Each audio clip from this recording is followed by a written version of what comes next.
الحمد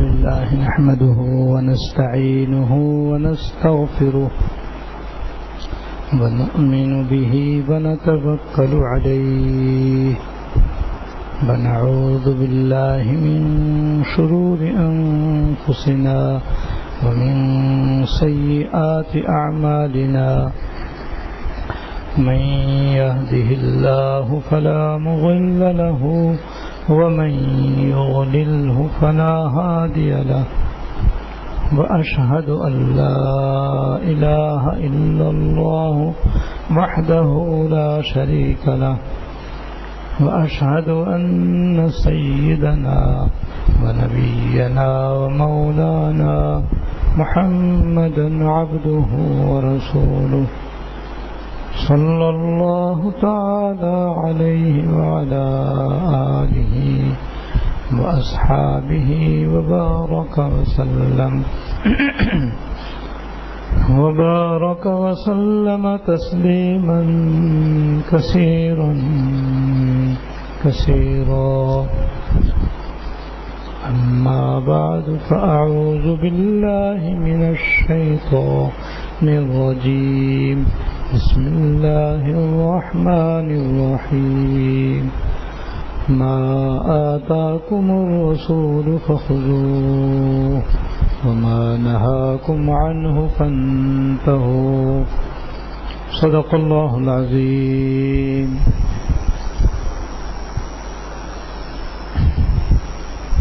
میرے قابل احترام بزرگوں،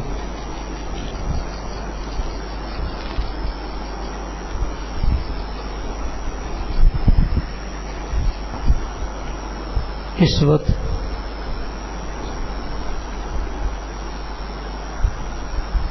انشاءاللہ تعالی شب برات کے بارے میں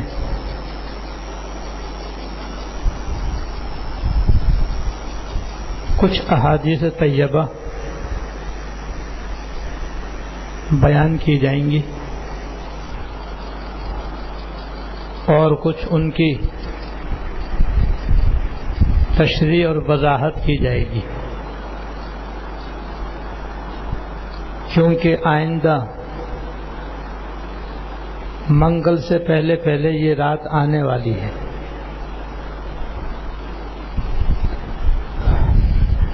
اور اس کے بعد پھر انشاءاللہ تعالی رمضان مبارک قریب آ جائیں گے، تو رمضان مبارک کے بارے میں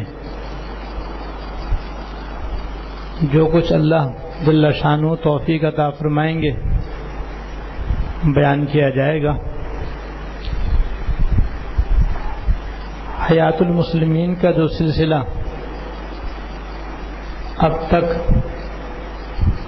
ہر منگل کو چل رہا تھا، وہ انشاءاللہ تعالی اللہ پاک نے توفیق عطا فرمائی اور اپنے فضل فرمایا تو اس کا بیان انشاءاللہ رمضان شریف کے بعد شروع کیا جائے گا۔ ہمارے اور آپ کے یہاں پر جمع ہونے کا مقصد نہ کوئی تقریر ہے، نہ کوئی خطاب ہے، نہ کوئی بیان ہے، بلکہ مقصود اصلی یہ ہے کہ ہم یہاں پر جمع ہوں اور کچھ دیر کے لیے دین کی باتیں سنیں اور سنائیں اور ان کی روشنی میں اپنا جائزہ لیں،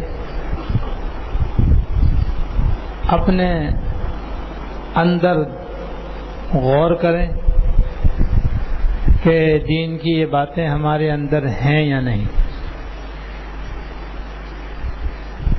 اگر ہیں تو اللہ کا شکر ادا کریں کہ اس نے توفیق عطا فرمائی اور اپنا فضل فرمایا،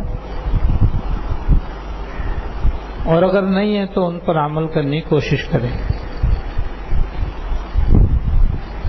اس مقصد سے ہم یہاں جمع ہوتے ہیں، اس مقصد سے جمع ہونا چاہیے اور اسی مقصد سے جمع ہونے میں فائدہ ہے۔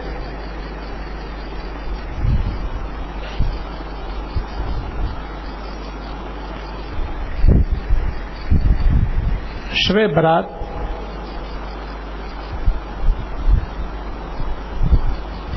سال کی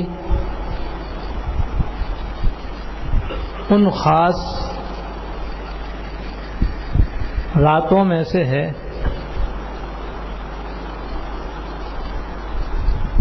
جس کے فضائل احادیث طیبہ سے ثابت ہیں.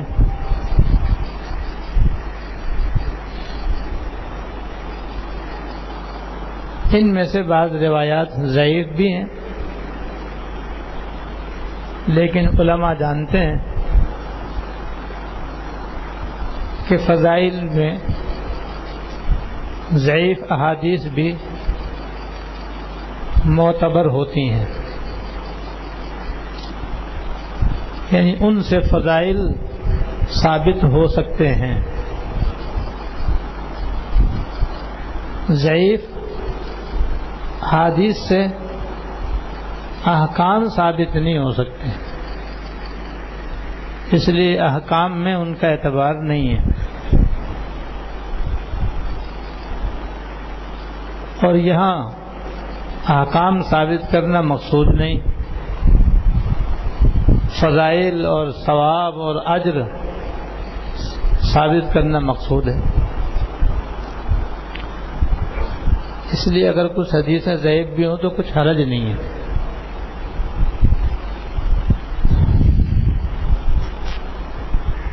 ایک روایت میں ہے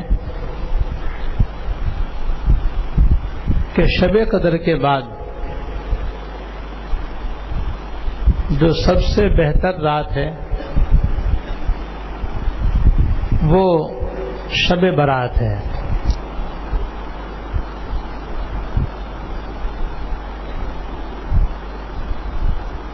حضرت معاذ بن جبل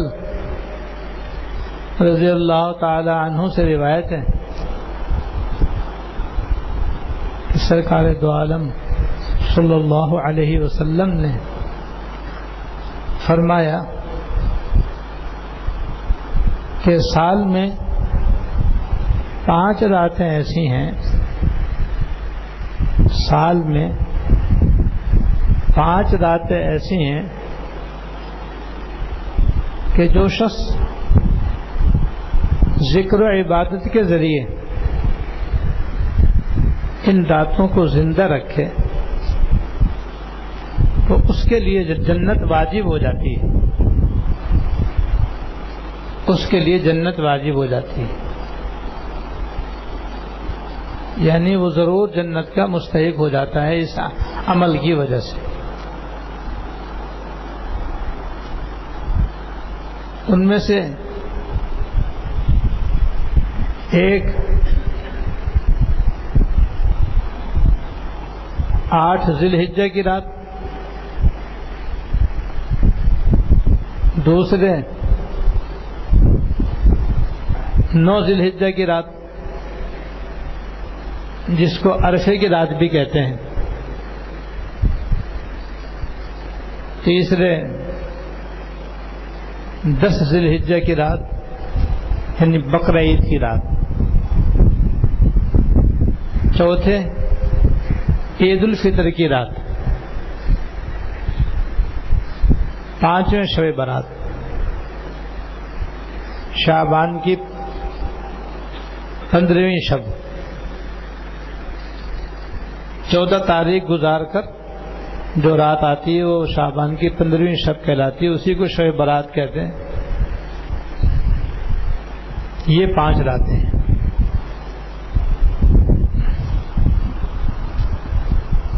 جن میں عبادت کرنے سے، ذکر کرنے سے، تلاوت کرنے سے، دعائیں کرنے سے، توبہ استغفار کرنے سے اور دیگر کارہائے خیر انجام دینے سے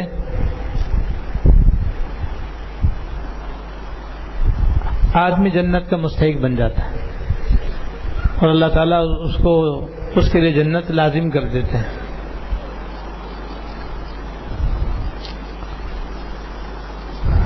تو سال میں 2 راتیں بہت ہی زیادہ مشہور و معروف ہیں، ایک شب قدر اور ایک شب برات۔ شب قدر جو رمضان شریف کے آخری عشرے کی طاق راتوں میں سے کوئی ایک رات ہوتی ہے، اور وہی بڑی فضیلت والی رات ہے، اور اس کی فضیلت تو سورہ انا انزلنا سے ثابت ہے، اور احادیث صحیحہ اور سریحہ کے اندر اس کی فضیلت وارد ہے۔ اور دوسری شب برات ہے۔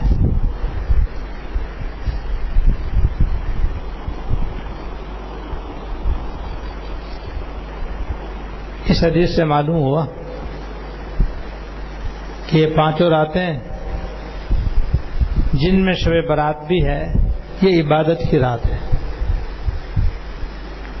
اللہ اللہ کرنے کی رات ہے، گناہوں سے توبہ کرنے کی رات ہے، ذکر و تلاوت کی رات ہے، تسبیحات پڑھنے کی رات ہے۔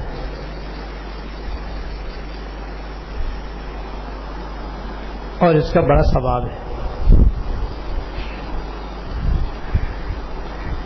دوسری روایت حضرت معاذ بن جبل رضی اللہ تعالیٰ عنہ سے مروی ہے کہ نبی اکرم صلی اللہ علیہ وسلم نے ارشاد فرمایا کہ جب شعبان کی 15ویں رات ہوتی ہے تو اللہ جل شانہ اپنی ساری مخلوق کی طرف توجہ فرماتے ہیں اور اپنی ساری ہی مخلوق کی مغفرت و بخشش فرما دیتے ہیں سوائے 2 آدمیوں کے۔ 2 آدمیوں کی اس رات میں بخشش نہیں ہوتی اور مغفرت نہیں ہوتی، ایک مشرک کی اور دوسرے کینہ رکھنے والے کی۔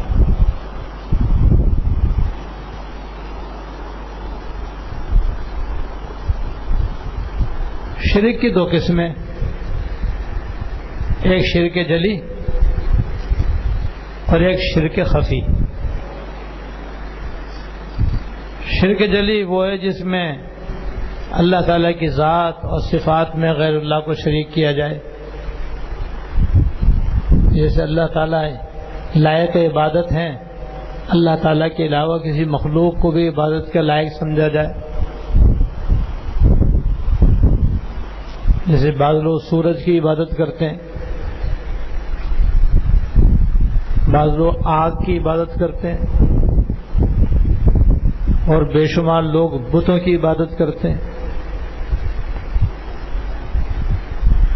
ان کے سامنے رکوع سجدہ کرتے ہیں، ان سے اپنی حاجتیں مانگتے ہیں۔ یہ شرک ہے، کفر ہے، اور یہ تو حرام ہے، اور جب تک کوئی اس سے توبہ نہ کرے تو اس کی بخشش نہیں ہے۔ کہ جیسے ہمارے ماحول و معاشرے میں بعض لوگ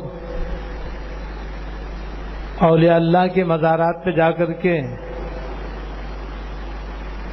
ان کے مزار کو سجدہ کرتے ہیں،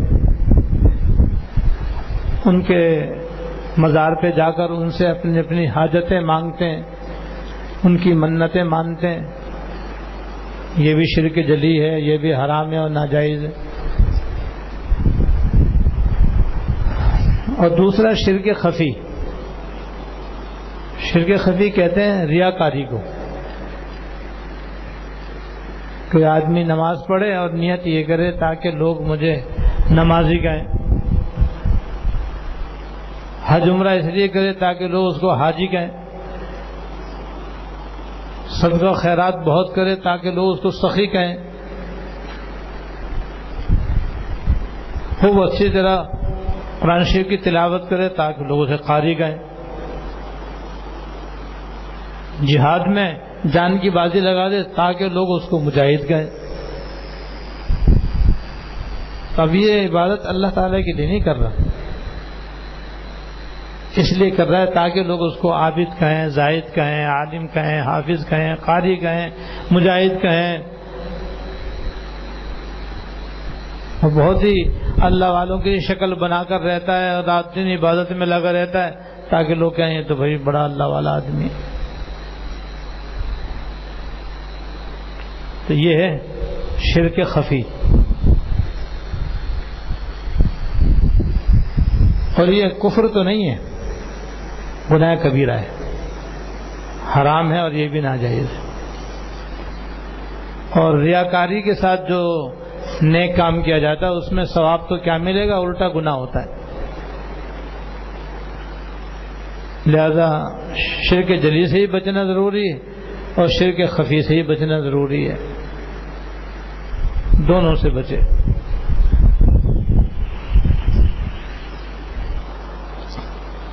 دوسرے کینہ رکھنے والے کی بھی اس رات میں بخشش نہیں ہوگی۔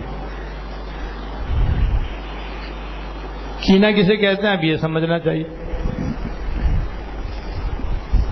کینہ کہتے ہیں جب کسی کی کسی سے لڑائی ہو جاتی ہے، جھگڑا ہو جاتا ہے، رنجش ہو جاتی ہے، تو اس کے نتیجے میں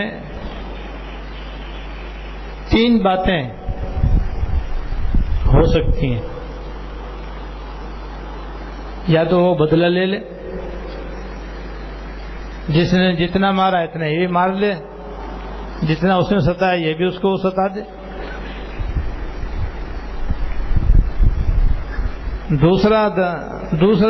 دوسری بات یہ ہے کہ یا اس کو معاف کر دے۔ یہ بڑی اونچی بات ہے، یہ بہت اعلیٰ عمل ہے۔ اس نے ستایا، مارا، پیٹا، تکلیف پہنچائی، رنجش پہنچائی، اور پھر بھی اس نے اللہ کی رضا کے لیے اس کو معاف کر دیا۔ وَلَمَنْ صَبَرَ وَغَفَرَ إِنَّ ذَلِكَ لَمِنْ عَزْمِ الْأُمُورِ۔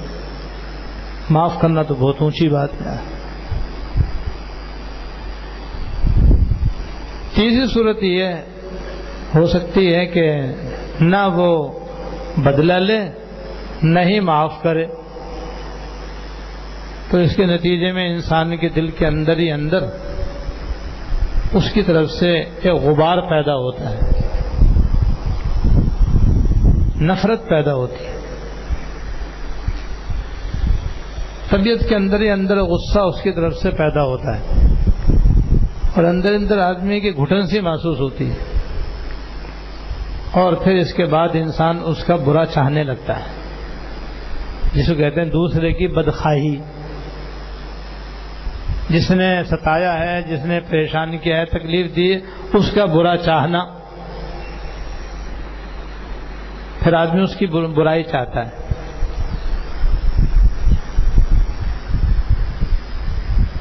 جہاں اس کو کوئی تکلیف پہنچے یا اس کی بے عزتی ہو یا کوئی اس کو مارے یا اسے کوئی تکلیف پہنچے، اس کا دل باغ باغ ہو جاتا ہے۔ بعض مطلب کہہ بھی دیتا ہے کہ اچھا ہوا اس نے ہمارے ساتھ کون سا اچھا کیا تھا جو اس کے ساتھ اچھا ہوتا، جیسا کیا ویسے اس کے سامنے آ گیا، کہہ بھی دیتا ہے آدمی۔ یہ جو بدخواہی کا جذبہ انسان کے دل میں پیدا ہوتا ہے اس کو کہتے ہیں کینہ، اسے کہتے ہیں بغض، اور یہ حرام ہے اور گناہ کبیرہ ہے، خود بھی گناہ ہے اور بہت سے گناہوں کا ذریعہ ہے۔ اس سے انسان کے اندر طرح طرح کے گناہ پیدا ہوتے ہیں۔ مثلا سب سے پہلے تو حسد ہی پیدا ہو جائے گا اس کے اندر،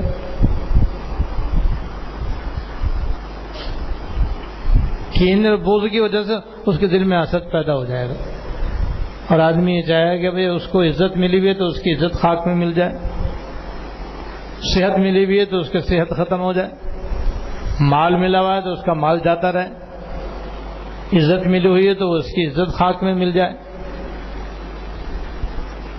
جو جو نعمتیں اس شخص کو ملی ہوئی ہیں جس کی وجہ سے اس کے دل میں کینہ پیدا ہوا ہے، یہ اس کی اس نعمت کے زائل ہونے کی تمنا کرے گا، آرزو کرے گا، خواہش کرے گا۔ اور آپ سب جانتے ہیں حسد بھی گناہ کبیرہ ہے، ناجائز۔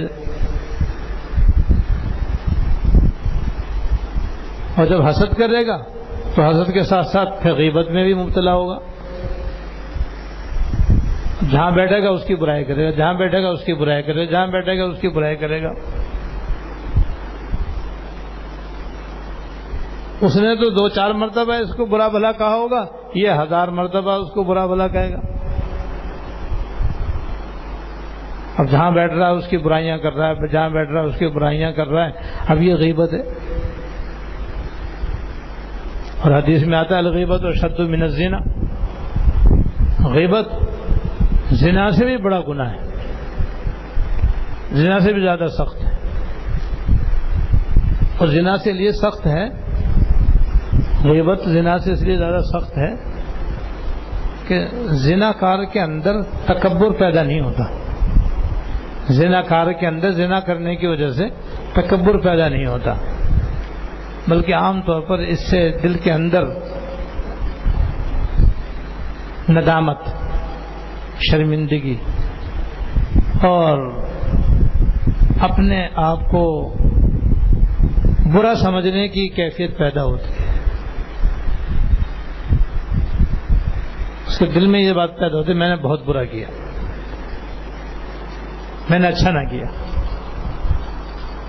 اور اگر تھوڑے بہت بھی اس میں طبیعت میں سلامتی ہوتی ہے تو اس وقت تیار کرتا ہے کہ میں آئندہ نہیں کروں گا، پھر چاہے کر گزرے، لیکن اس وقت اس کے دل میں یہ بات آ جاتی ہے بھائی میں نے بہت برا کیا، آئندہ نہیں کروں گا۔ اور غیبت کرنے والے کے دل میں تکبر پیدا ہوتا ہے، پہلے تکبر ہوتا ہے پھر غیبت کرتا ہے، جو اپنے کو اچھا سمجھتا ہے، اپنے کو بڑا سمجھتا ہے، اس لیے دوسرے کو حقیر سمجھتا ہے، دوسرے کو ذلیل سمجھتا ہے، اسی لیے اس کی برائیاں کرتا ہے۔ تو حسد بھی پیدا ہو گیا، غیبت بھی پیدا ہو گئی، تکبر بھی آ گیا، تکبر بھی اندر پیدا ہو گیا، اور تکبر آپ جانتے ہیں کتنا بڑا گناہ ہے۔ پھر اس کے بعد دوسرے کی تحقیر اور تذلیل اور توہین، اس گناہ کے اندر آدمی مبتلا ہوتا ہے۔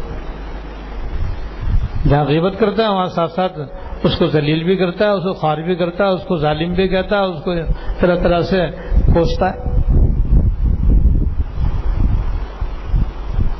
اب غیبت کے بعد اور تکبر کے بعد دوسری تذلیل اور توہین بھی اس کے اندر آ گئی۔ اور پھر آپ جانتے ہیں کہ انسان جب خدا نخواستہ غیبت میں مبتلا ہوتا ہے تو حد پر تو قائم رہنا بہت مشکل ہے۔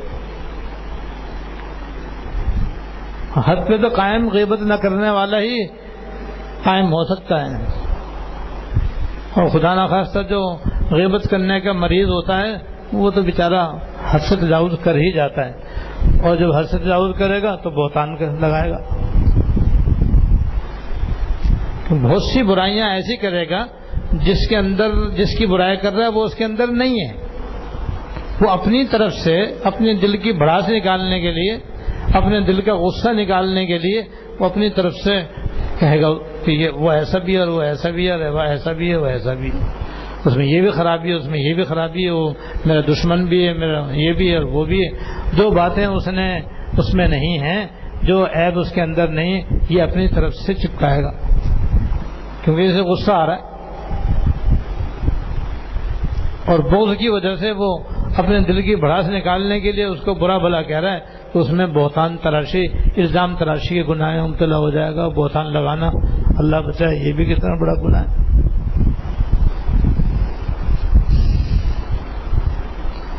اور پھر اس کے بعد قطع تعلق گناہ کے اندر مبتلا ہو جائے گا۔ اگر وہ رشتہ دار ہے تو قطع رحمی بھی اس کے اندر آ جائے گی،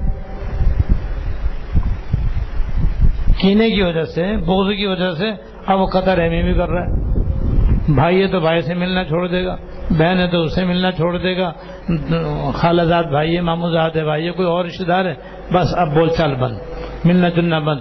آمنے سامنے ہوں گے تو ادھر منہ پھیر لے گا، وہ ادھر منہ پھیر لے گا، وہ ادھر چلا جائے گا، ادھر چلا جائے گا، یہاں تک کہ بعض لوگ تو مسجد بھی چھوڑ دیتے ہیں، وہاں جائیں گے تو وہ ملے گا، سلام کرنا پڑے گا، سلام کا جواب دینا پڑے گا، مسجد میں ہی نہیں جاتے۔ تو رشتہ دار ہے تو قطع رحمی، اور اگر رشتہ دار نہیں ہے قطع تعلقی۔ حقوق مسلم جو ہے وہ سب ترک کر دیے جاتے ہیں، بائیکاٹ کر دیا جاتا ہے کہ اس نے ہمیں ستایا تھا، اس نے ہماری بے آبروئی کی تھی، بے عزتی کی تھی، ہمارا اس سے کوئی واسطہ نہیں، ہمارا تو اس کا واسطہ ختم، آج سے میل جول ختم، ایک دوسرے کی ہمدردی خیر خواہی ختم۔ اب دیکھیے قطع تعلقی بھی تو گناہ ہے، قطع رحمی بھی تو گناہ ہے، اور اسی کے اندر اللہ بچائے جب کینہ زیادہ بڑھتا ہے اور بہت زیادہ بڑھتا ہے تو پھر لڑائی بھی ہوتی، یہاں تک کہ جناب خاندانوں میں، برادریوں میں، قبیلوں کے اندر لڑائیاں ہوتی ہیں اور لڑائی قتل و غارت گری کا ذریعہ بنتی،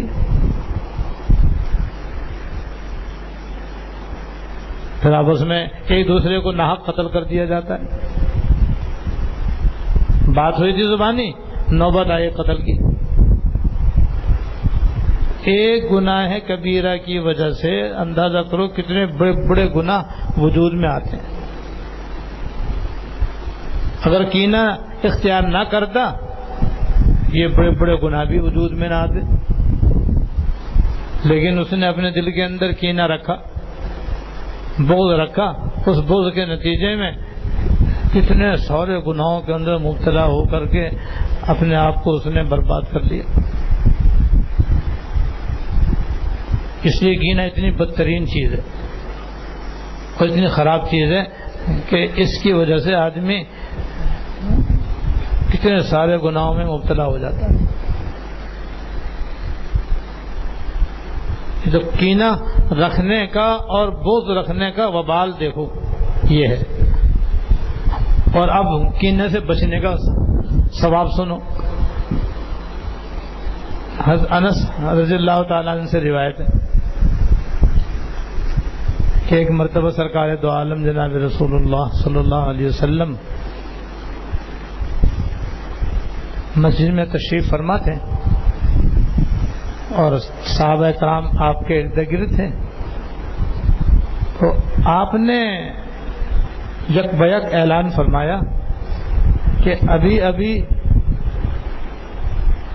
جو شخص آئے گا اسے دیکھ لو وہ جنتی ہے۔ تو آپ کے اعلان فرمانے کے بعد ہم اس شخص کے منتظر ہوئے کہ کون صاحب تشریف لاتے ہیں جن کے بارے میں آپ نے جنتی ہونے کی بشارت دی ہے۔ تو کیا دیکھتے ہیں ایک انصاری صحابی تشریف لائے اس حالت میں کہ بایاں ہاتھ ان کے جوتا ان کے بائیں ہاتھ میں تھا، اور یہ طریقہ ہے کہ جوتا لینا ہو تو بائیں ہاتھ میں لینا چاہیے، دائیں ہاتھ میں نہیں لینا چاہیے۔ جوتا ان کے بائیں ہاتھ میں تھا اور وضو کر کے آئے تھے، اس لیے ان کی داڑھی سے وضو کے پانی کے قطرے ٹپک رہے تھے، اور آئے وہ حضور کی مجلس میں بیٹھ گئے، اور پھر جب حضور کی مجلس برخاست ہوئی تو آپ سے مل کر کے وہ چلے گئے۔ ہم سب نے ان کی زیارت کر لی کہ آپ نے ان کے بارے میں بشارت دی کہ یہ جنتی ہیں۔ دوسرے دن پھر مجلس قائم ہوئی اور ہم آپ خدمت اقدس میں حاضر ہوئے، تو پھر آپ نے اعلان فرمایا کہ ابھی ابھی جو شخص آئے گا اسے دیکھ لینا وہ جنتی ہے۔ ہم سوچ رہے ہیں کہ دیکھیں آج کون صاحب آتے ہیں، خدا کی شان کے جو صاحب کل آئے تھے وہی آج بھی آئے، اور جس طرح کل آئے تھے بالکل اسی طرح آج بھی آئے، یعنی بائیں ہاتھ میں جوتا اور تازہ وضو اور داڑھی سے وضو کا پانی ٹپک رہا ہے۔ اور آپ کو معلوم ہے وضو میں دونوں طرح حضور ثابت ہے، وضو کر کے آپ سے پہنچنا بھی ثابت ہے اور نہ پہنچنا بھی ثابت ہے، دونوں طرح سنت ہے۔ تو بہرحال وہ بغیر پہنچے تشریف لائے تو پانی قطرے داڑھی سے گر رہے تھے، اور کل کی طرح آ کر بیٹھ گئے اور پھر مجلس برخاست ہوئی چلے گئے۔ تیسرا دن ہوا تو پھر ہم بیٹھے آپ کی خدمت میں، پھر آپ نے اعلان فرمایا کہ جس شخص کو کسی جنتی آدمی کو دیکھنا ہو تو ابھی ابھی جو صاحب آئیں گے ان کو دیکھ لینا۔ پھر ہم سوچنے دیں گے آج کون آتا ہے،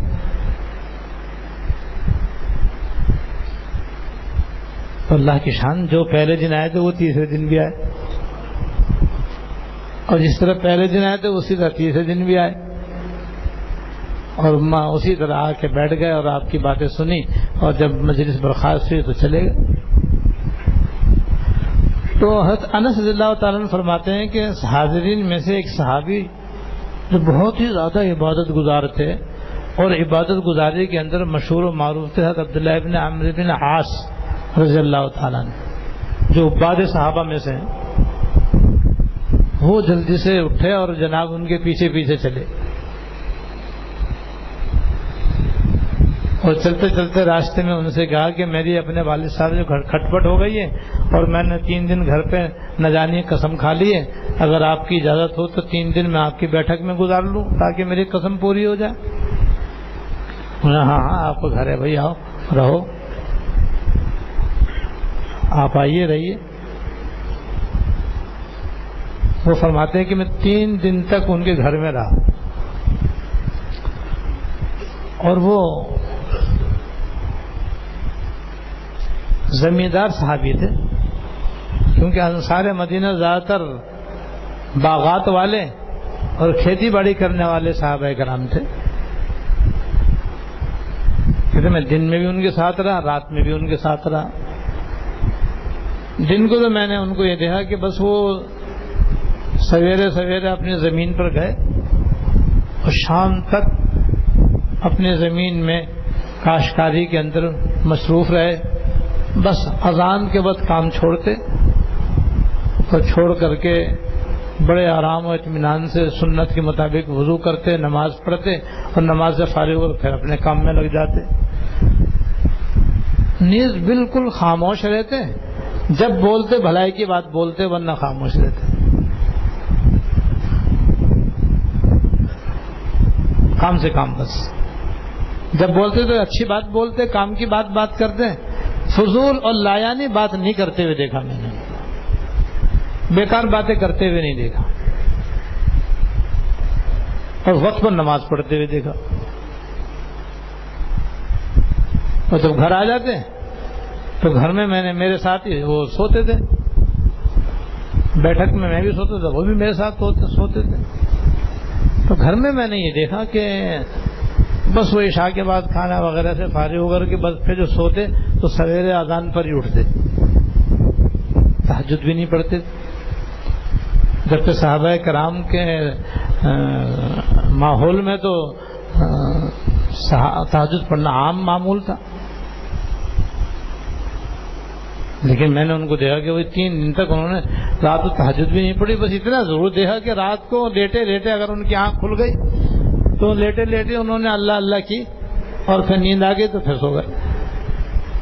ہاں جیسی فجر کی اذان ہوئی فوراً اٹھے، کامل طریقے سے انہوں نے وضو کیا اور جا کر کے نماز پڑھی جماعت سے، اور پھر اپنے کام پر۔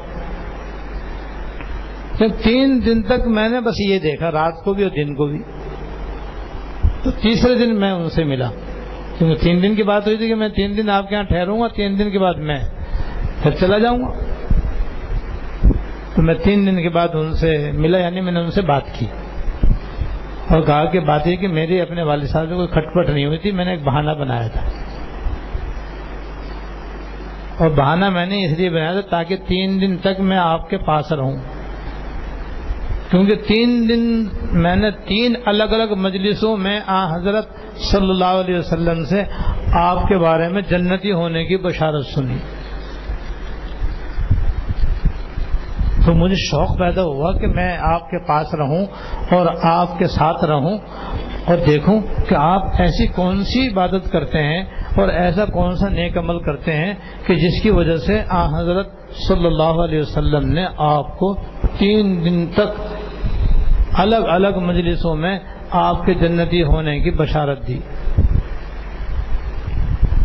لیکن 3 دن میں آپ کے ساتھ رہا، معاف کرنا مجھے تو آپ کی کوئی خاص عبادت نظر نہیں آئی، مجھے کچھ عبادت کم ہی نظر آئی۔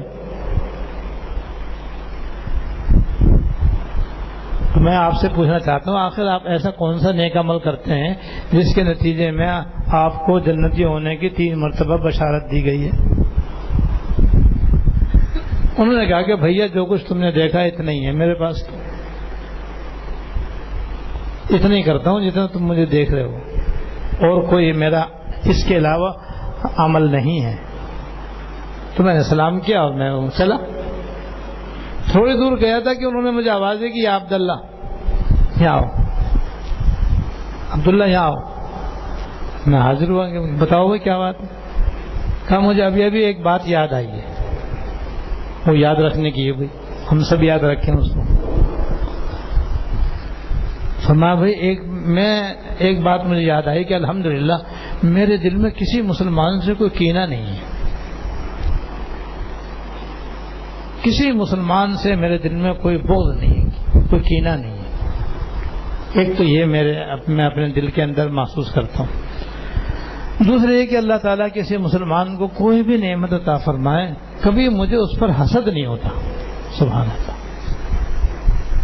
اللہ تعالیٰ کسی کو علم کی نعمت عطا فرمائے، عمل کی نعمت عطا فرمائے، صحت کی نعمت عطا فرمائے، خوبصورتی کی نعمت عطا فرمائے، طاقت قوت کی تمام فرمائے، عہدے اور منصب کی نعمت، مجھے الحمدللہ کسی مسلمان کی طرف سے کبھی کوئی حسد نہیں ہوتا۔ ہمیشہ ہر ایک کے حق میں میرے دل میں خیر خواہی رہتی۔ سبحان اللہ۔ حضرت عبداللہ بن عامر بن عاص رضی اللہ تعالیٰ نے، حضرت یہی تو وہ اونچا عمل ہے جس نے آپ کو 3 مرتبہ جنتی ہونے کی بشارت سنوا دی، اور یہ وہ عمل ہے کہ اچھے اس سے خالی نہیں ہے۔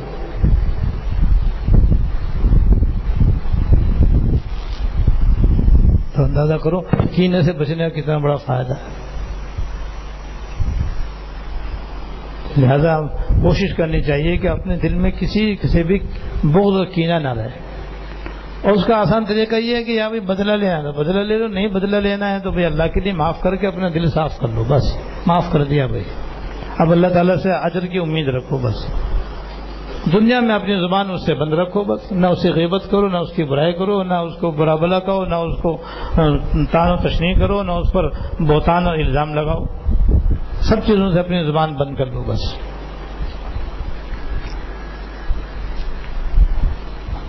تو اس حدیث میں فرمایا گیا ہے کہ مشرک کی اور کینہ رکھنے والے کی شب برات میں بخشش نہیں ہوتی۔ اب اس سے بڑی محرومی کیا ہوگی بھائی؟ اللہ کا شکر ہے اللہ پاک نے ہمیں شرک سے بچایا ہوا ہے، اللہ تعالیٰ مرتے دم تک بچائے۔ ایسے کینے سے بچنے کی ضرورت ہے۔ اور بیہقی کی روایت میں یہ ہے کہ مزید 5 آدمی ایسے ہیں جن کی اس مبارک رات میں بخشش نہیں ہوتی، شب برات میں ان کی بھی بخشش نہیں ہوتی، وہ بھی اللہ تعالیٰ کی مغفرت عام کی نعمت سے محروم رہتے ہیں۔ جن میں سے ایک وہ آدمی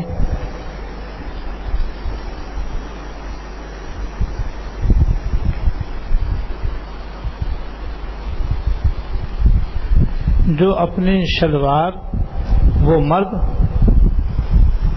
جو اپنی شلوار یا تہمد، لنگی، پاجامہ وغیرہ ٹخنے سے نیچے رکھتا ہے،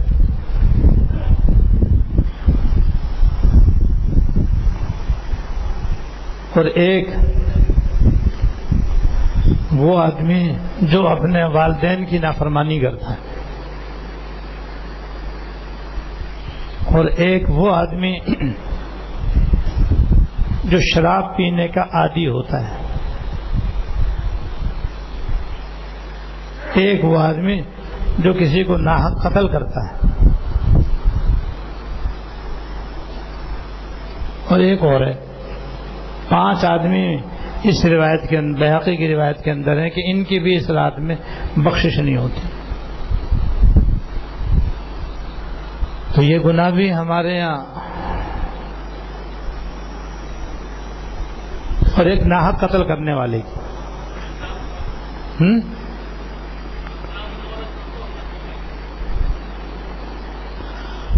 ناحق قتل کرنا، تو یہ گناہ جو ہے شلوار ٹخنے سے نیچے رکھنے کا، یہ بھی ہمارے ماحول میں بہت زیادہ عام ہے، تقریباً ساری دنیا میں یہ گناہ عام ہے۔ جو مرد حضرات اس گناہ سے بچنے والے ہیں وہ تو بیچارے کسی شمار میں نہیں، وہ تو آٹے میں نمک کے برابر بھی نہیں ہے، ورنہ بیشتر دنیا کے مرد حضرات کو آپ دیکھیں گے کہ ان کی شلواریں، پینٹ، پتلون سب ٹخنوں سے نیچے. پینٹ پتلون تو ہوتی ہی ٹخنے سے نیچے عام طور پر. وہ تو لوگ زبردستی نماز کے وقت بعض لوگ اوپر کر لیتے ہیں، ورنہ تو عام طور پر تو فیشن ہی وہ ایسا منحوس ہے کہ اس کے اندر تو ٹخنے مرد کو چھپانے ہی پڑتے ہیں. وہ اتنی لمبی چوڑی ہوتی کہ ٹخنے چھپتے ہیں. شریعت میں عورتوں کو ٹخنے چھپانے کا حکم ہے کیونکہ یہ سطر ہے، عورت کا ٹخنے سطر میں داخل ہے. اس لیے عورتوں کو شلوار ایسی پہننی چاہیے کہ جس سے ان کے ٹخنے چھپ جائیں، اور مرد کو حکم یہ ہے کہ ٹخنے کھولیں، ٹخنے کھلے رکھیں. ٹخنے کھلے رکھنا ضروری ہے. اور قصدن بلا عذر چھپانا گناہ کبیرہ ہے اور ناجائز ہے. اب یہ انگریزی فیشن میں اس کے بالکل ہی الٹ ہے. ان کے یہاں عورتیں نہ صرف ٹخنے کھولیں، پنڈلی بھی کھولیں، بلکہ بعض تو رانے بھی کھول لیتی ہیں لیاذ باللہ. تو کچھ حصہ رانوں کا بھی کھلا رہتا ہے، گھٹنے بھی کھلے، پنڈلی بھی کھلی، ٹخنے تو ہوتے ہی ہیں کھلے. یہ عورتوں کا حال ہے، عورتوں کے لباس کا حال ہے. اور مردوں کا حال یہ ہے کہ وہ جناب پاؤں کے پنجے بھی ان کا نظر نہ آنا چاہیے. اتنی موٹی، اتنی کیا کہتے ہیں نیچے تک کی کہ اس میں ایڑی بھی چھپی رہے، گھسڑتی بھی چلے. بس جتنی گھسڑے اتنی فیشن اچھا. الیاذ باللہ. یہ بالکل ناجائز اور ایسا گناہ کبیرہ ہے کہ اس گناہ کبیرہ کا ارتکاب کرنے والے کی شب برات میں بخشش نہیں ہوتی. ہاں توبہ کر لے گا، بعد آ جائے گا تو اس کی بخشش ہو جائے گی. تو اس لیے بہت زیادہ اس کا خیال رکھنا چاہیے.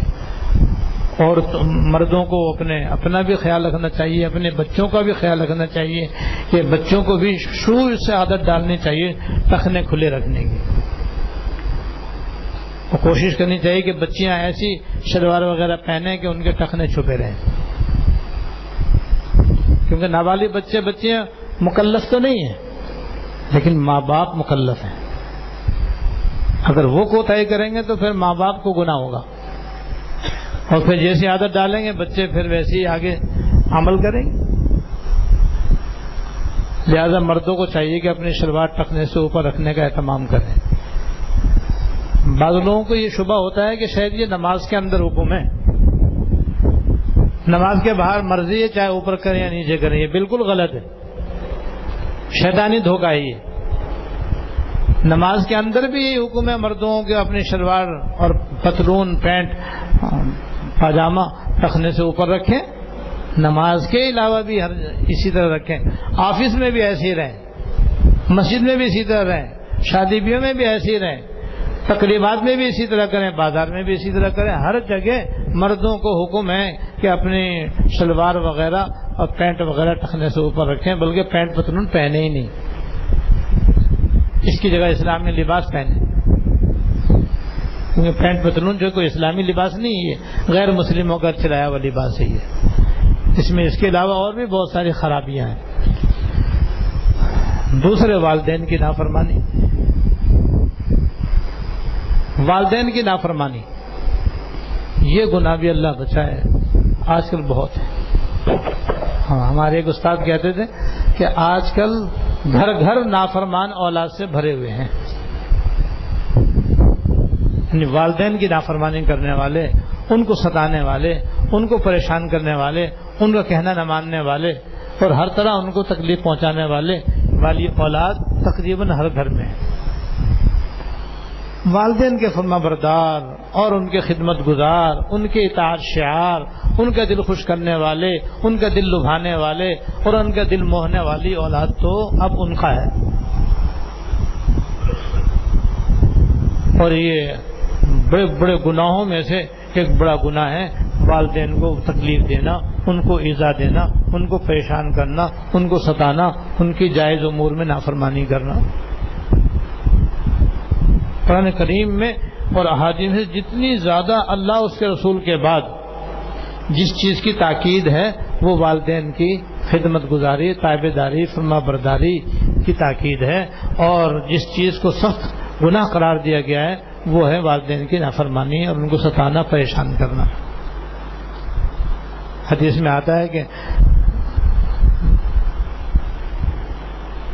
جس شخص کو اپنے والدین دونوں یا ان میں سے کوئی ایک بڑھاپے کی حالت میں ملے تو وہ اس کے لیے جنت یا جہنم کا دروازہ ہے۔ اگر خدمت کر کے ان سے دعائیں لے تو یہ اس کے لیے جنت کا دروازہ ہے، یعنی جنت میں جانے کا باعث ہے۔ اور اگر ان کو ستائے، تکلیف پہنچائے نہ اور ان کو ایذا پہنچائے تو یہ اس کے لیے دوزخ میں جانے کا ذریعہ ہے، جہنم کا دروازہ، یعنی جہنم میں جانے کا ذریعہ ہے۔ اس لیے جائز امور میں اپنے والدین کی اطاعت کرنی چاہیے۔ ہاں ناجائز امور میں تو کسی کی بھی اطاعت نہیں، لا طاعۃ لمخلوق فی معصیۃ الخالق، لیکن جائز امور میں اپنے والدین کی خدمت، فرمانبرداری، تابعداری کرنی چاہیے، خدمت گزاری کا اہتمام کرنا چاہیے۔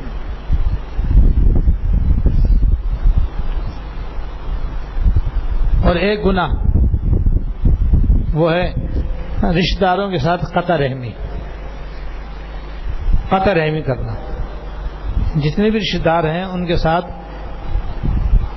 اچھا سلوک، اچھا برتاؤ کرنے کا حکم ہے، اور اگر ان کی طرف سے کوئی تکلیف بھی پہنچے تو برداشت کرنے کا حکم ہے کہ تکلیف پہنچ جائے تو برداشت کرو، لیکن ان کو ستاؤ نہیں، ان کو پریشان نہیں کرو، ان کو تکلیف نہ دو۔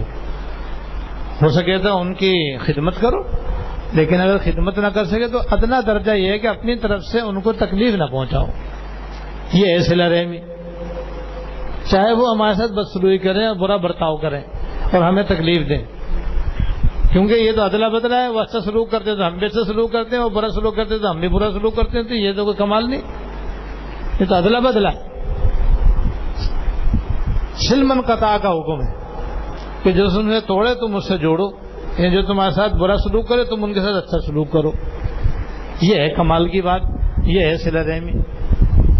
اور صلہ رحمی ہوتی ہے یہ اپنے والد اور والدہ کی طرف سے جتنے بھی رشتہ دار وجود میں آتے ہیں ان سب کے ساتھ، یہ سب رشتہ دار کہلاتے ہیں۔ والد کی طرف سے دادا دادی، دادا دادی، اور پھر ان کی ساری اولاد، چچا تایا اور ان کی اولاد، یہ سب باپ کی طرف سے آدمی کے رشتہ دار کہلاتے ہیں جن سے صلہ رحمی کرنے کا حکم ہے۔ اور ماں کی طرف سے بھی نانا نانی اور ان کی ساری اولاد، یعنی خالہ ماموں اور ان کی اولاد، یہ ہم اپنے ماں کی طرف سے ہو گئے، یہ کہلاتے ہیں رشتہ دار۔ ان سے حکم ہے صلہ رحمی کرنے کا۔ پھر جو ان میں زیادہ قریب ہیں پہلے ان کا حق ہے، پھر ان کے بعد والوں کا حق ہے۔ اس طرح ان کے ساتھ اچھا سلوک، اچھا برتاؤ کرنا چاہیے۔ جو ان کے ساتھ بدسلوکی کرے گا، قطع تعلقی کرے گا، ان کو ناک ستائے گا، پریشان کرے گا، یہ ہے قطع رحمی۔ اور قطع رحمی ایسا گناہ ہے کہ اس گناہ کرنے والے کی اس رات میں بخشش نہیں ہوگی۔ لہذا اگر کسی سے ایسی بات ہو گئی ہو تو کہا سنا معاف کروا کے معاملہ صاف کر لینا چاہیے۔ آپ معافی مانگ لو، وہ معاف کرے یا نہ کرے، وہ معاف نہیں کرے گا تو اس کی ذمہ داری اس کے اوپر ہوگی، لیکن آپ نے معافی مانگ لی تو اپنا کام کر لیا آپ نے۔ اور چوتھے، شراب پینے کا عادی، شراب پینے کا عادی، اللہ بچائے، جو آدمی شراب پینے کا عادی ہوگا اس کا بھی گناہ ہے، اس کا بھی یہ وبال ہے کہ شب برات میں اس کی بخشش نہیں ہوگی۔ آپ جانتے ہیں شراب پینا حرام ہے، اس لیے شراب پینے سے بھی بچنا چاہیے۔ اور شراب کے اندر ساری نشے کی چیزیں آ گئی، چرس بھی آ گئی، افیون بھی آ گئی، ہیروئن بھی آ گئی، ساری نشے کی چیزیں آ گئی۔ جتنی بھی چیزیں نشہ پیدا کرنے والی ہیں اور نشہ لانے والی ہیں ان سے آدمی پرہیز کرے اور نشہ کرنے سے بچے۔ اور ایک ناحق قتل کرنا، آج کل قتل و غارت گری کا تو بازار اتنا گرم ہے، اتنا گرم ہے، الیاذ باللہ۔ روزانہ دیکھ لو اخبار جو ہے بس قتل ہی قتل سے بھرا ہوا ہوتا ہے، اتنے وہاں مار دیے گئے، اتنے وہاں مار دیے گئے، اتنے یہاں مار دیے گئے، اتنے وہاں مار دیے گئے، بس اخبار ان ایسی خبروں سے بھرا ہوا ہوتا ہے۔ آج انسان کی جان جانوروں کی جان سے بھی زیادہ معمولی ہو گئی ہے۔ جو چیونٹی اور مکھی مچھر کو مارا جاتا ہے، اسی طریقے سے بے دردی کے ساتھ انسانوں کو قتل کر دیا جاتا ہے، اور پھر مسلمانوں کو قتل کیا جا رہا ہے۔ تو یہ بھی حرام اور بہت بڑا گناہ ہے. جو کسی کو ناحق قتل کرے گا اللہ بچائے اس کا یہ وبال ہے کہ اگر توبہ نہیں کرے گا تو اس مبارک رات میں اسے بخشش نہیں ہوگی. اس کے علاوہ دیگر گناہوں سے بھی توبہ کرنے کی ضرورت ہے. بھائی اس مبارک رات کے آنے سے پہلے ہی ہمیں اپنے چھوٹے بڑے ہر قسم کے گناہوں سے اللہ تعالیٰ کی معافی اللہ تعالیٰ سے معافی مانگ لینی چاہیے, توبہ کر لینی چاہیے. اور اگر کسی بندے کی حق تلفی کی ہے تو اس بندے سے معافی تلافی کر لینی چاہیے. تو پھر انشاءاللہ تعالیٰ اس رات کی برکتوں سے مالا مال ہوں گے. اور ایک روایت میں یہ ہے جو عائشہ رضی اللہ تعالیٰ عنہ سے روایت وہ فرماتی ہیں کہ ایک رات سرکار دو عالم صلی اللہ علیہ وسلم کو میں نے گھر میں نہ پایا تو میں آپ کو تلاش کرنے کے لیے نکلی تو آپ مجھے جنت البقیع میں ملے اور آپ نے مجھے دیکھ کر فرمایا کہ تمہارا یہ خیال ہے کہ اللہ اور اس کے رسول تجھ پر ظلم کریں گے, تیری باری ہوتے ہوئے میں کسی اور بیوی کے پاس چلا گیا ہوں گا. میرا کچھ خیال تو ایسے ہوتا ہے شاید آپ کسی اور اپنی زوجہ محترمہ کے یہاں تشریف لے گئے ہوں گے, اس لیے میں آپ کو تلاش کرنے کے لیے نکلی. فرمایا نہیں, میں کسی اور کیا نہیں گیا بلکہ یہاں آیا ہوں اس لیے کہ یہ رات جو ہے مبارک رات ہے, اس میں اللہ تعالیٰ آسمان دنیا پر خصوصی توجہ فرماتے ہیں اور قبیلہ بنو کلب کی بکریوں کے جسم پر جتنے بال ہیں اس سے زیادہ تعداد میں اللہ تعالیٰ لوگوں کی مغفرت فرماتے ہیں. یعنی بے شمار بے حساب لوگوں کی اللہ تعالیٰ اس رات میں بخشش فرماتے ہیں, مغفرت فرماتے ہیں. اس لیے میں دعا کے لیے یہاں قبرستان آیا, اس لیے کبھی کبھار قبرستان جانا بھی اس مبارک رات میں ثابت ہے. آپ اگر قبرستان جانا چاہے تو جا سکتا ہے, وہاں جا کر کے قرآن شریف پڑھ کر کے قبر والوں کے لیے قبرستان والوں کے لیے اس کا ثواب پہنچا دے اور ان کے لیے مغفرت کی دعا کر کے آ جائے.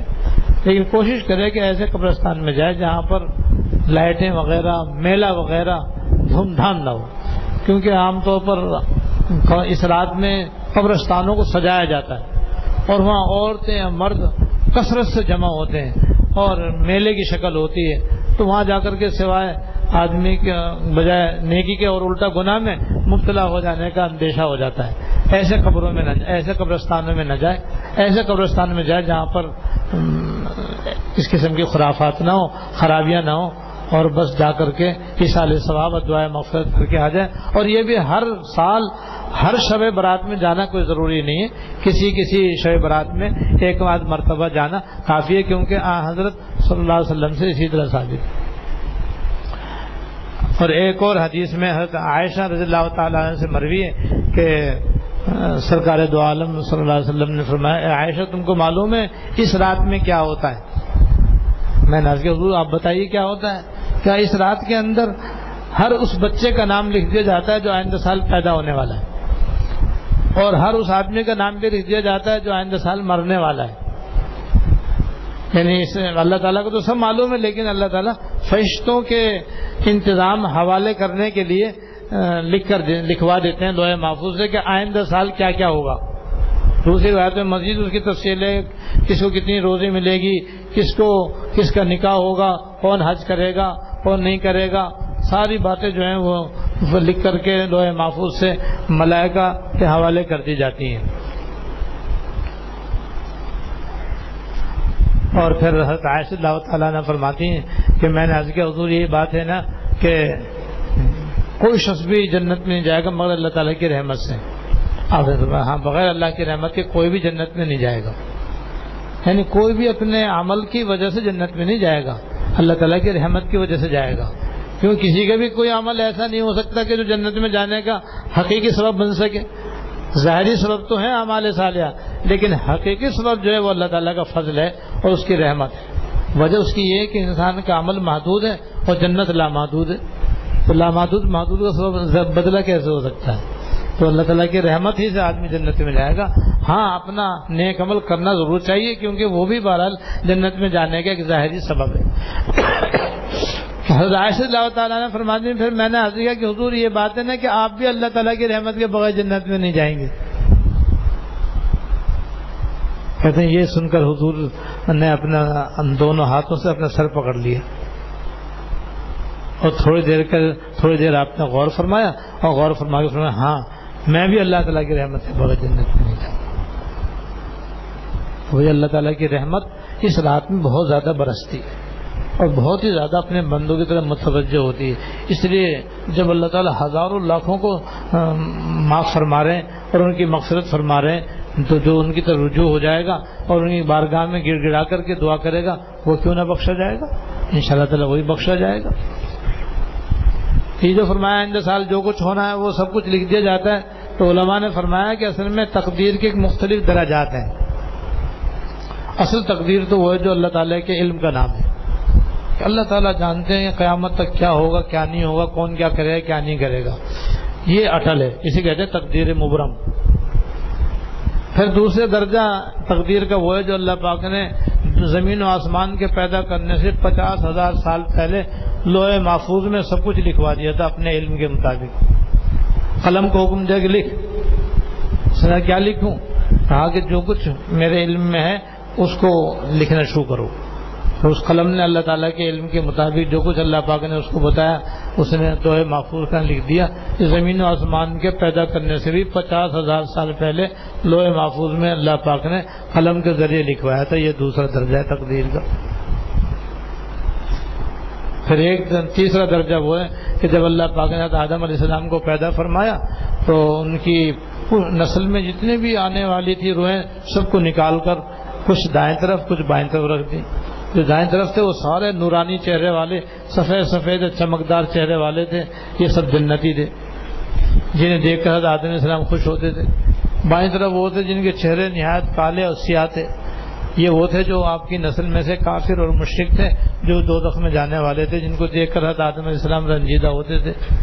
تو یہ جو دو قسمیں اللہ پاک نے وہاں ظاہر فرمائی یہ بھی تقدیر ایک درجہ ہے. چوتھا درجہ وہ ہے جو شعبان کی رات میں اللہ پاک کی طرف سے لوح محفوظ میں سے نقل کر کے آئندہ ایک سال میں جو کچھ ہونا ہے سب نقل کر کے فرشتوں کو دے دیا جاتا ہے کہ تم اس کے مطابق اپنے اپنے کام کو اس کے وقت پر انجام دو. اب شب برات میں فیصلہ ہو جاتا ہے کہ آئندہ سال کون مرنے والا ہے، کس کی شادی ہونے والی، کس کے بچہ ہونے والا، کس کو کاروبار میں نفع ہونے والا، کس کو نقصان ہونے والا، سب لکھ دیا جاتا ہے. پھر ایک تقدیر وہ ہوتی ہے جو روزانہ فرشتوں کے حوالے کی جاتی ہے. بھائی آج یہ کام کرنے ہیں تم، کس کا حادثہ ہونا ہے، کوئی کس کو بال بال بچنا ہے، کس کا نفع ہونا ہے، کس کا نقصان ہونا ہے، کس کو جینا ہے، کس کا مرنا ہے. تو شب برات میں یہ فیصلے ہوتے ہیں. اور تقدیر معلق کے بارے میں حدیث میں آتا ہے کہ بندہ اگر دعا مانگے تو اللہ تعالیٰ اس کو بدل دیتے ہیں. لہذا شب برات میں کیا اب بھی آپ دعا کریں گے تو انشاءاللہ تعالیٰ دعا سے یہ فائدہ حاصل ہوگا. اور شب برات میں بھی کہ اللہ مجھ کو میری اولاد و نسل کو عافیت عطا فرما، حلال روزی عطا فرما، صحت عطا فرما، دینداری عطا فرما، پارسائی عطا فرما، بزرگی عطا فرما، للہیت عطا فرما، اپنے دینی خدمت نصیب فرما، ہر قسم کے حادثات سے، سانحات سے، واقعات سے، آفات سے، بلیات سے پناہ عطا فرما. ابھی مانگ لو، شب برات میں نہیں مانگ سکتے. مانگو اور اپنی تقدیر بدلواؤ. اگر تقدیر میں نامناسب کچھ بات آپ کی مرضی کے خلاف لکھی ہوئی ہے اللہ تعالیٰ سے دعا کرا کے اپنی تقدیر بدلوا لو. اور پہلے لکھا ہے کہ دعا کرے گا تو ایسا کر دیں گے، نہیں تو ایسا ہوگا. اور ایک حدیث حضرت علی رضی اللہ تعالیٰ عنہ سے مروی شب برات کے بارے میں آپ نے ارشاد فرمایا کہ جب شب برات ہو تو تم اس رات میں نماز کے نہ کھڑے رہو. نماز کے نہ کھڑے رہو یعنی زیادہ سے زیادہ نوافل کا اہتمام کرو. اور جب رات گزر جائے تو دن کا روزہ رکھو.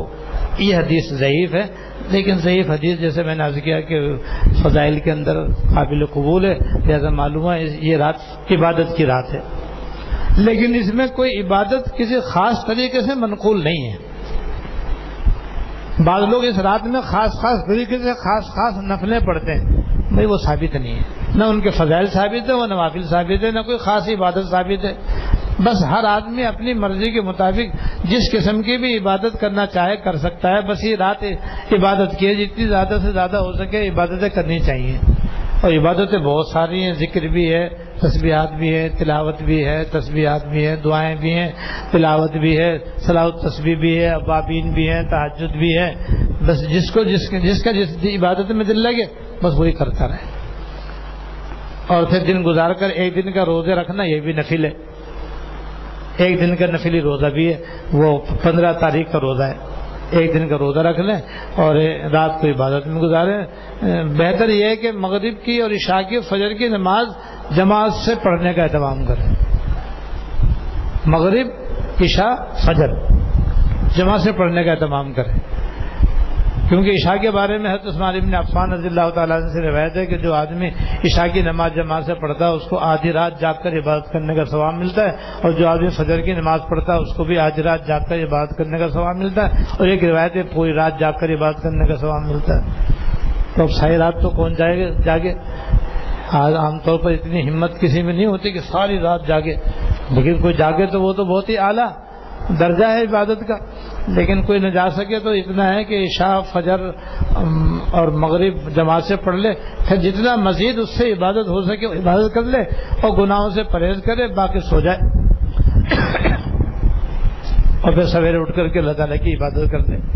سویرے اٹھ کر وہ سحری میں اٹھ کر کے تہجد پڑھ لیں، اور تہجد پڑھنے کے ساتھ ساتھ دعائیں مانگ لیں، اور پھر سحری کھا کر کے روزے کی نیت کر لیں اور فجر کی نماز جماعت سے پڑھ لیں۔ انشاءاللہ تعالیٰ اس کو اس شب کی فضیلتیں حاصل ہو جائیں گی۔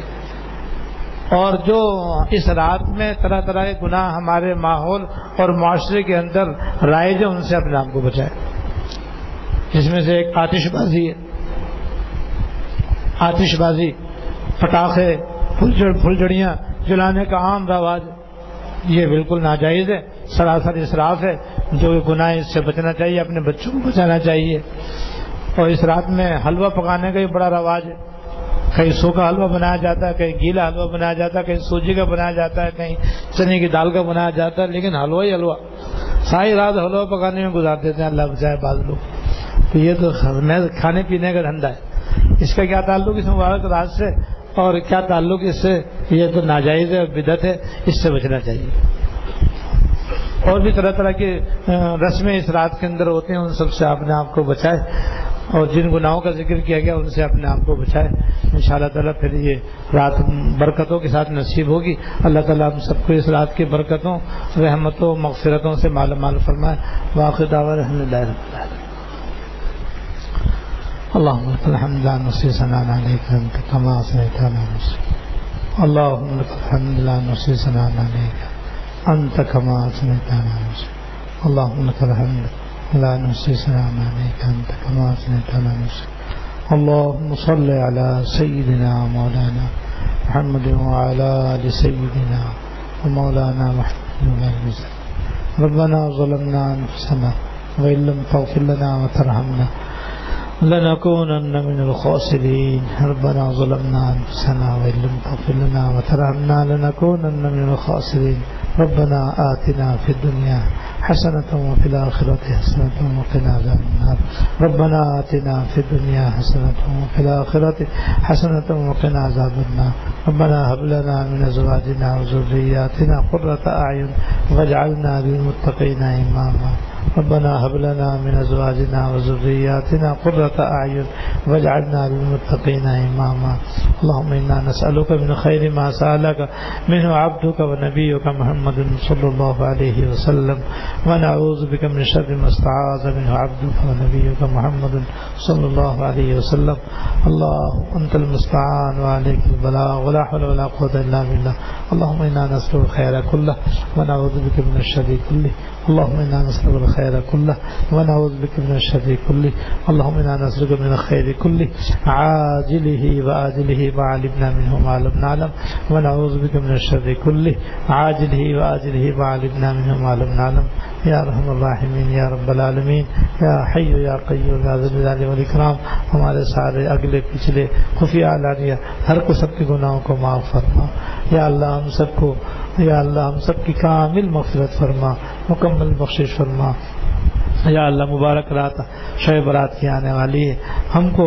یہ مبارک رات برکتوں رحمتوں اور مغفرتوں کے ساتھ نصیب فرما یا اللہ نصیب فرما، یا اللہ نصیب فرما۔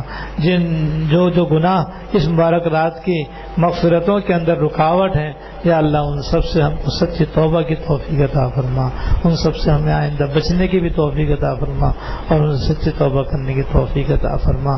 یا اللہ رمضان شریف بھی آنے والے ہیں، اللہم سلمنا لرمضان وسلم رمضان لنا وسلم لنا متقبلا، اللہم سلمنا لرمضان وسلم رمضان لنا وسلم لنا متقبلا، اللہم بارک لنا فی رجب و شعبان وبلغنا رمضان، اللہم بارک لنا فی رجب و شعبان وبلغنا رمضان۔ یا اللہ رمضان شریف بھی ہم سب کو عافیتوں کے ساتھ نصیب فرما، رحمتوں کے ساتھ نصیب فرما، مغفرتوں کے ساتھ نصیب فرما، اپنی بارگاہ میں شرف قبول کے ساتھ نصیب فرما۔ یا اللہ مبشر برات بھی نصیب فرما، رمضان شریف بھی نصیب فرما۔ یا اللہ ہماری ساری بیماریوں کو دور فرما، ساری پریشانیوں کو دور فرما، جملہ تکالیف کو دور فرما، دنیا اور آخرت کی ہر خیر عطا فرما، ہر شر سے پناہ عطا فرما، ہم سب کی تمام نیک حاجتیں پوری فرما، ہم سب کی تمام نیک حاجتیں پوری فرما۔ ربنا تقبل منا انک انت السمیع العلیم وتب علینا انک انت التواب الرحیم۔ صلی اللہ تعالی علی النبی الکریم محمد و آلہ و صحبہ اجمعین، آمین۔